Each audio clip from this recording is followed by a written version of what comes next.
Hey guys, Miss R here.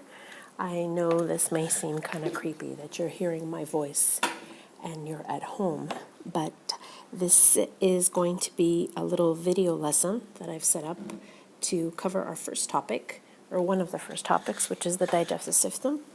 I've tried this a couple of times last year. It worked out quite nicely. We'll see how it goes this year, and you guys will let me know what you think.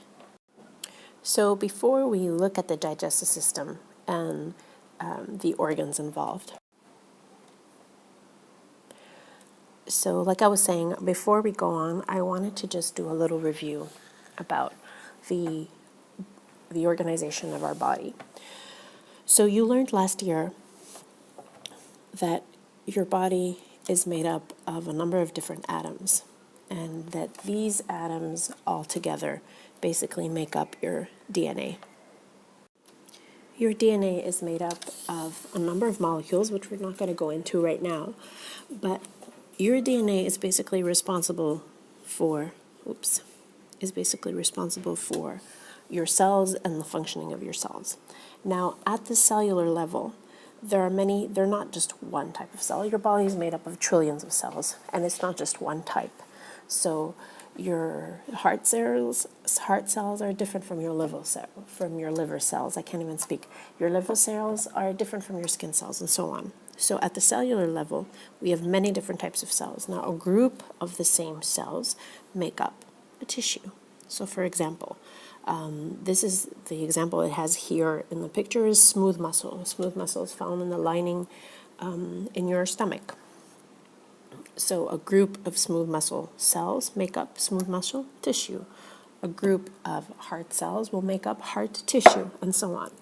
Now at the tissue level, when you have a number of tissues together, that makes up your organ. So heart tissue will make up the heart.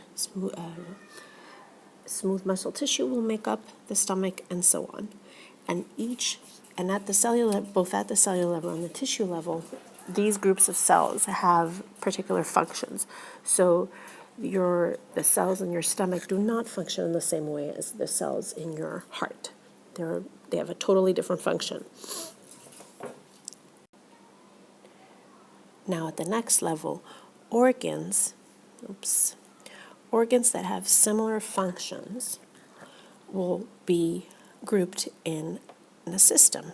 So for example, the stomach, the liver, the large intestine, the small intestine, all those have similar functions. They're responsible for the digestive system, or for digesting, for the intake and digestion of your food and the absorption of your food.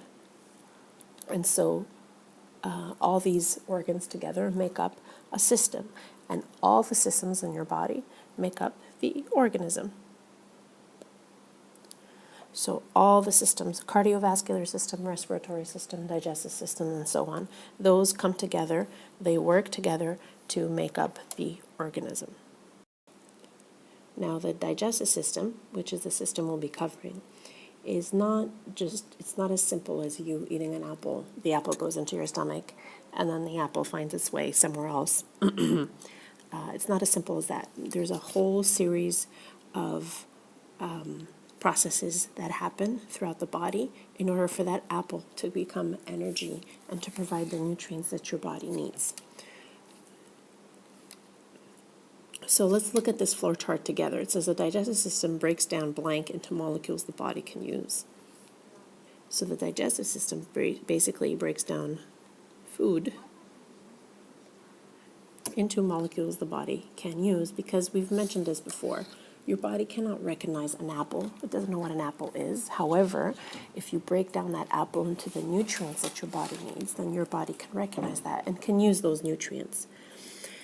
Then let's follow here. Then the molecules are absorbed into the blank and carried throughout the body. So these molecules are absorbed into the bloodstream, and that way they can be carried throughout the body. Finally, the digestive system removes wastes from the body. So it breaks down foods into the molecules it can use. It absorbs those molecules into the bloodstream, and they can carry it to the entire body, and it gets rid of waste. Now, some important terms you need to remember. Digestion. process by which the body breaks down food into smaller nutrient molecules. We've talked about this, right? So digestion is basically the body taking the food that you eat and breaking it down into something that the cells can absorb, can understand, absorb, and take it throughout the body. Now, three things that happen during digestion.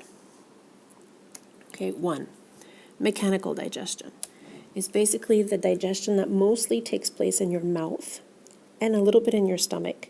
And it's basically when the food is broken down into smaller pieces. That's it. So mechanical digestion is when your food is broken down into smaller pieces. So you don't swallow an apple whole. There's a certain amount of mechanical digestion that happens in your mouth.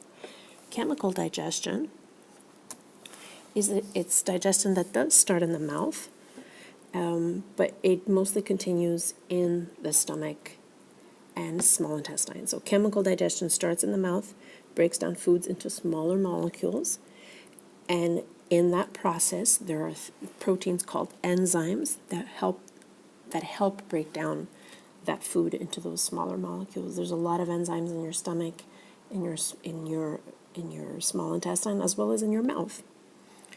3 is absorption, the process by which molecules pass through the walls of the digestive system into your blood, not into your bood. I'm sorry about that again. So the process, blood. So the process by which molecules pass through the walls of your digestive system and into your blood, that takes place mostly in the small intestine. And we are going to talk about this, but you need to remember that digestion is separated into mechanical digestion, chemical digestion, and absorption. That's it for now. I hope it wasn't too long. That was the first part. You're going to watch the second part probably for your homework the next time I see you.